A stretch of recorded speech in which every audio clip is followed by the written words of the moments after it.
Yeah, yeah. Ils parlent d'André.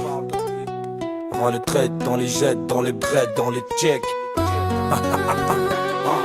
Ils nous parlent d'efforts, de mérite, de rigueur, mais leur vie c'est pas la chauffeur et vin de leur meilleur. Pendant qu'on compte nos centimes au supermarché, eux passent leur journée à se voter des avantages cachés. Ils n'ont pas de loyer, pas de problème de fin de mois. Leur frigo est plein sans même connaître le prix du pain ou du gasoil. Ils nous disent de faire attention, d'éviter les excès, mais pour eux les excès c'est dans les frais, dans les retraites, dans les jets. Ils votent leur salaire, leur prime, leur protection et s'étonnent ensuite que monte la tension. Ils promettent des choses en campagne, plein de mots bien jolis, mais une fois élus, y a plus personne pour les colis. Ils nous disent que le pays est en crise, faut faire des coupes, mais leurs coupes, elles tombent jamais sur leur groupe. Ils vivent entre eux, entre riches, entre puissants, et veulent qu'on les comprenne quand on a le ventre vide et les nerfs tendus à 200%. Ils contrôlent nos aides, vérifient nos justificatifs, mais eux planquent des millions et signent sans motif. Si tu bosses, faut tout déclarer, tout payer, tout justifier. Mais si t'es dans la haut, tu peux même détourner, tu vas jamais t'expliquer. Et le pire, c'est qu'ils nous divisent pour mieux durer.